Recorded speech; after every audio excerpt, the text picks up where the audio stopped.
Hey guys, and welcome back to my channel. Today's video is going to be a really fun one. I did not realize it's been so long since I did a beauty hot takes video. The last one I did was almost close to a year ago. That's long. That's how long it's been, which means that I think 50% or maybe like 60-70% of this list has been sitting since a year. And to be honest, I still agree with a lot of these hot takes. By the way, I also agree with the hot takes that I did in my last video almost a year ago. So if you want to go ahead and check it out, because you haven't checked it out already, I'll leave a link down below. You can go and watch it after this one also if you want to, because it's not like any of them are interrelated. I try my best to not repeat these kind of things in multiple videos, because a lot of times, yes, my thoughts obviously remain the same over a long period of time because I genuinely believe in these things. So I try my best to not repeat them. If any of them are a little repetitive, I'm really sorry about that. If you don't know what this video is, basically I'm sharing with you some thoughts and opinions of mine which might be controversial, you might not agree with. A lot of these can be unpopular opinions as well, so again, take it with a grain of salt. You are obviously free to leave your thoughts with me down below in the comments. So if you don't agree with anything, let me know. If you agree with me, let me know that too. I want to know.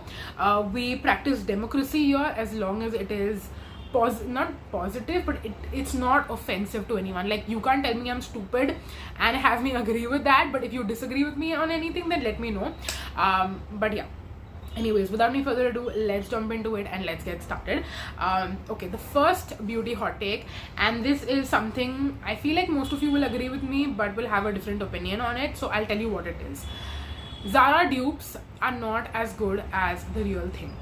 Now, I have mentioned this in some way, shape or form in the past, I know that, so it could be a little repetitive, but basically in my experience personally, if you have tried out a Zara dupe version of any perfume and you compare it to the actual OG designer luxury perfume that you're comparing it with, it's not even half as good. Like, they are not really dupes, even though the scent profile might be the same, because the Zara version is so much more watered down. Now, a lot of you are going to tell me that, oh, Zara perfumes are out now, and most of you guys, at least those of you who love perfumes a lot, have been telling me about Arabic fragrances, which are supposed to also dupe like designer fragrances and high-end fragrances, etc.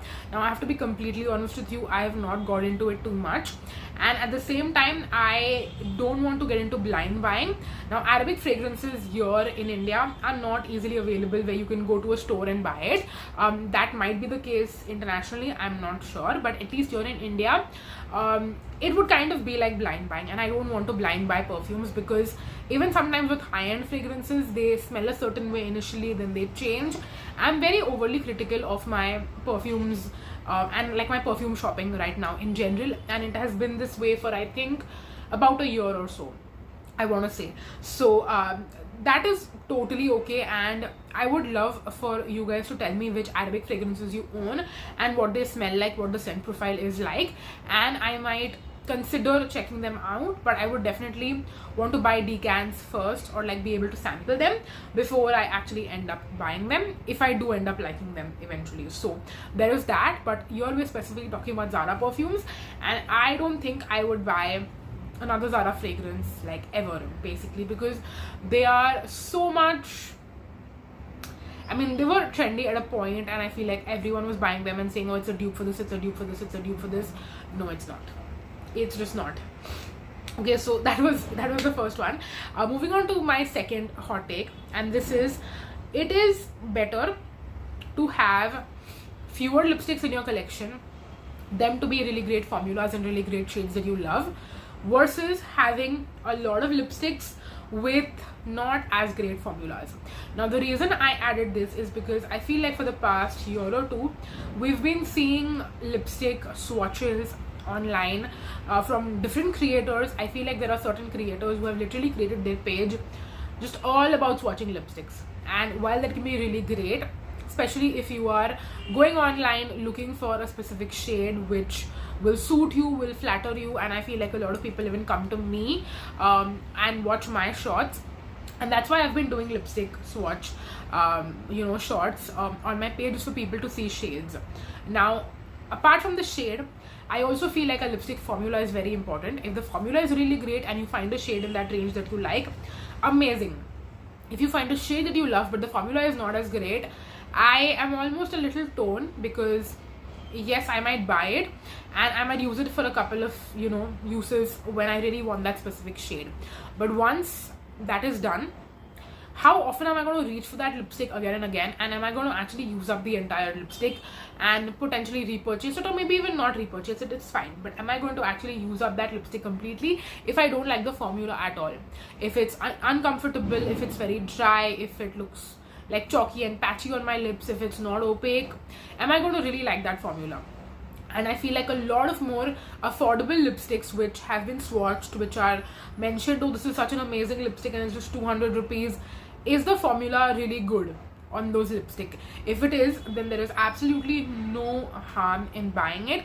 But if the formula is not good and you're only buying it because it's 200 rupees and the shade is really great, are you going to actually use that 200 rupees more than twice? Like, are you going to use that 200 rupees ka lipstick more than twice? Ask yourself that question and let me know what your answer is. I feel like that's what we have kind of gotten into.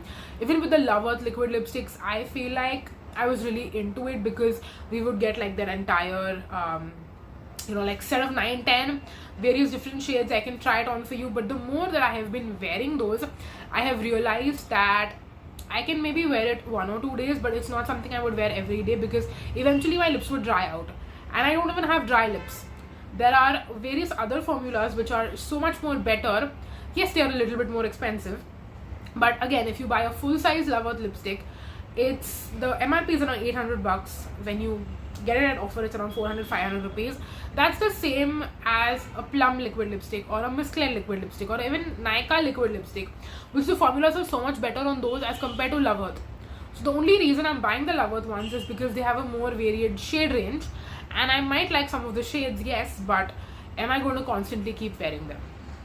I feel like I'm repeating my point again and again, but I really hope that I've drove this point home, and I want everyone to think about this the next time before they end up buying lipsticks, because I feel like that is the one thing which we all go out of hand, and we all have a crazy big lipstick collection, but we don't need to have, because I feel like half of those lipsticks you don't even wear very often.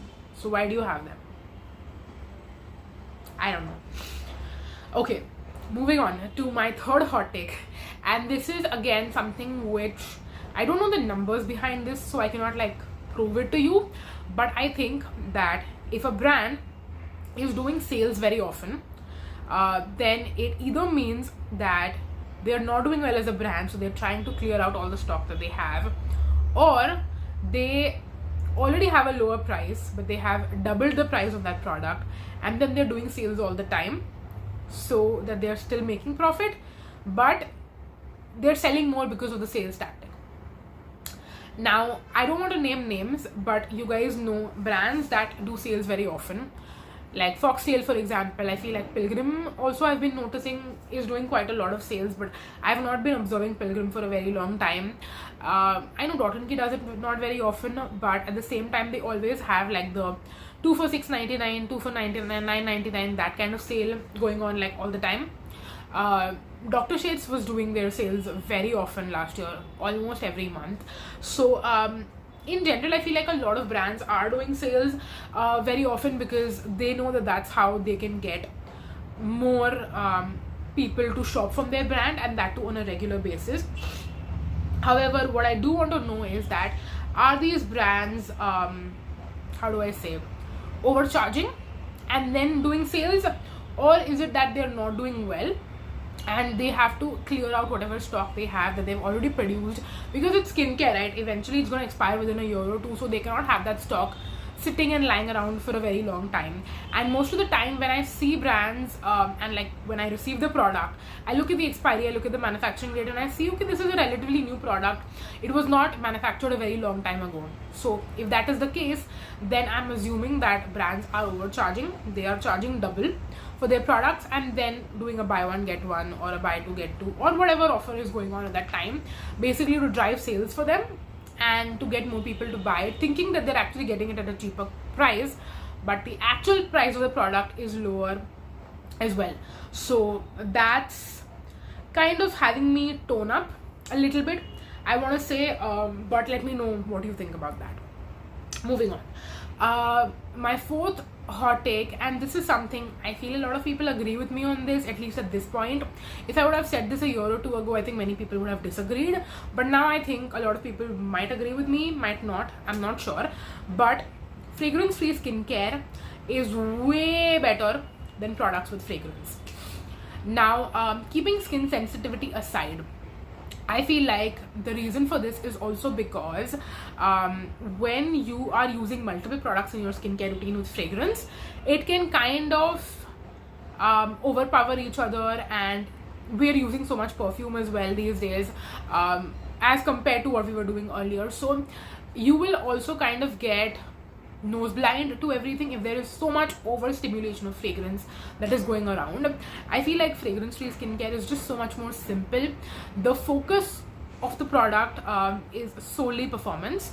A lot of times people, like when fragrance is put in a skincare product, and this is again I think a marketing tactic that brands use, is that because it's a pleasurable experience, even if the product is not delivering any results, you still want to repurchase it because you love the fragrance, and it's just a whole experience of applying the product on your face. And while I'm not discounting any of that, it can be a really great self-care experience to put on a product with, you know, a really nice scent. But if you are constantly repurchasing it, if you're using it again and again, are you doing it because you just want to enjoy that 5 minutes of application on your face, or is it because you want the product to deliver results for you and improve your skin long term? I mean, that is why we are doing skincare in the first place. At least I know that's why I am doing skincare in the first place, is because I want my skin to be maintained and to improve over time. And if I'm just putting on a moisturizer because it smells nice, I don't really know if I'm getting my money's worth, to be very honest. So yeah, for me personally, I think fragrance free skincare is way better as compared to products with fragrance. But let me know what you guys think on that. Moving on. Now this one is a very obvious one. At the same time, I feel like in 2025 people still don't realize that, and that is skincare is subjective.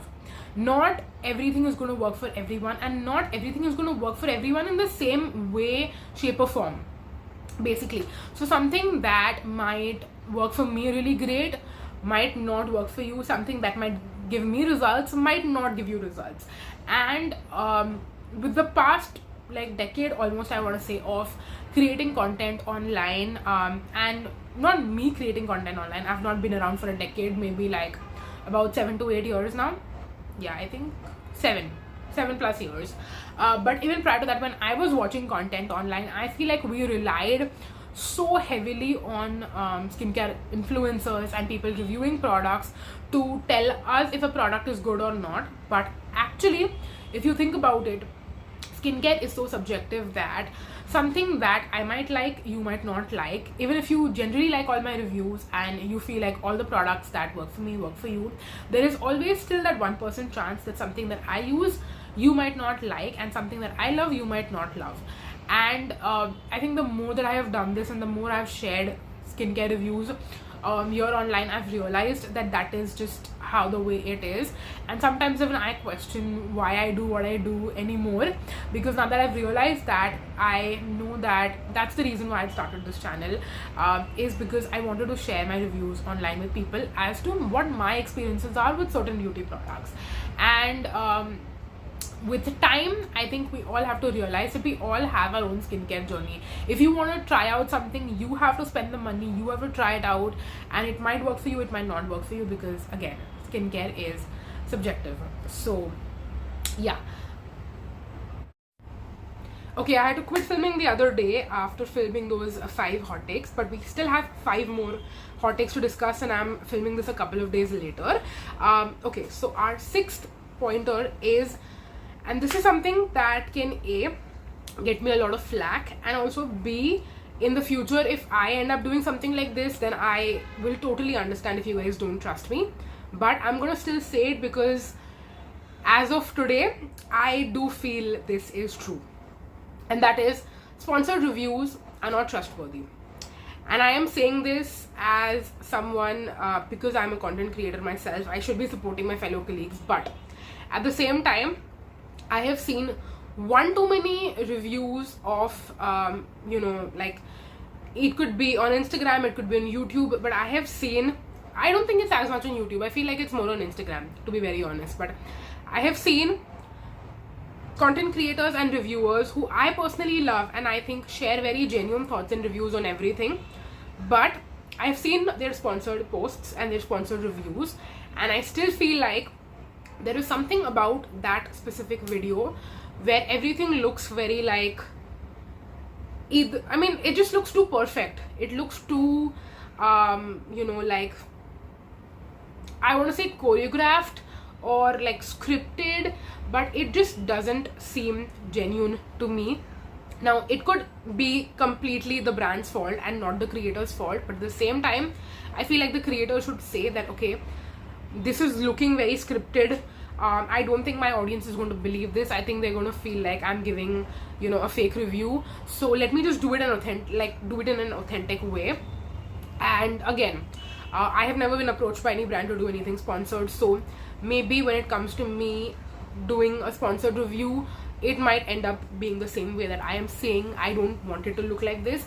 But at the same time, I know that if it comes to that, I will refuse, and I'm not going to go ahead with it, because I want every single piece of content on my page to feel and to look genuine and to be genuine, obviously. So for that reason, I feel like whenever I see something sponsored, I am automatically kind of like put off from trying out that product, to be very, very, very honest. And I know that it could be hard for me to say this, because I know that because of the sponsored reviews, there are creators out there who are doing it full time, who make money out of it.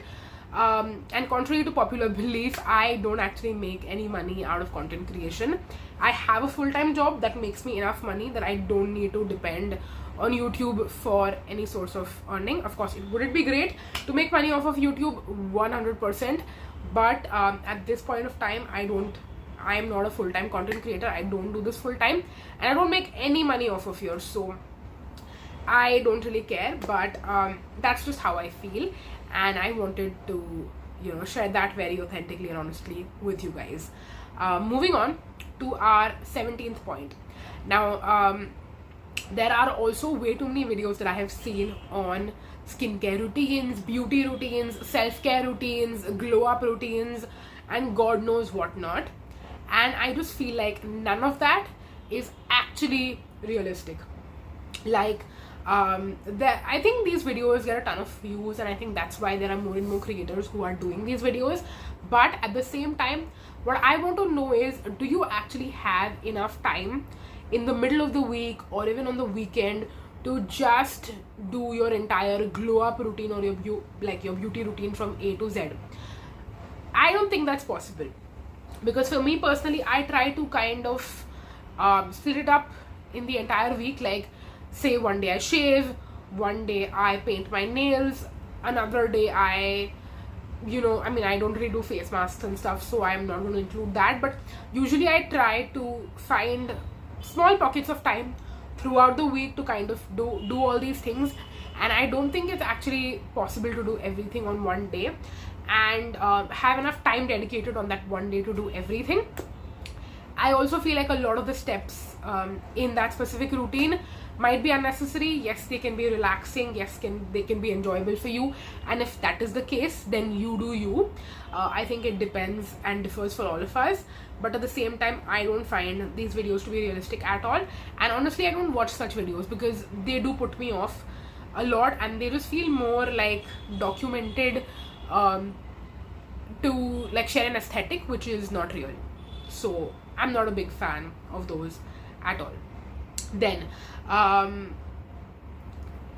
this is again something which I personally used to relate to a little bit, but the more and more that I have realized this, I realize that the contrary can actually be true. Let me tell you what I'm speaking about. So I watched someone talk about this, and that's when I kind of was introspecting the same thing as well.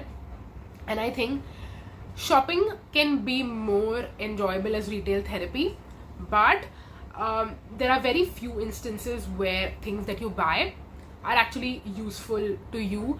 And we should always ask ourselves that whatever we are buying, are we buying it because we need it or because we just want to shop?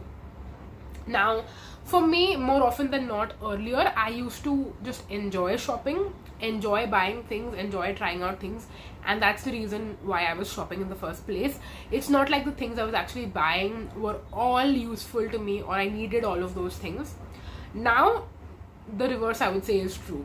Now, whenever I'm buying something, I always ask myself, do I need this? And do I need to buy this now? So I feel like for me, shopping has changed to be more need focused rather than like an enjoyment or like an entertainment.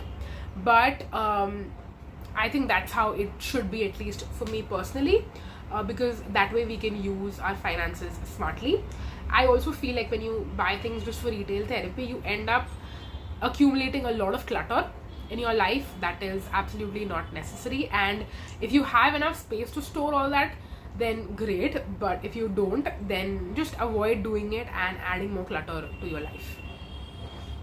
Okay, moving on to our 19th point, and this is something I feel like I just recently spoke about in a video which I filmed right before this, but salicylic acid, in my opinion personally, is not the best ingredient for acne prone skin.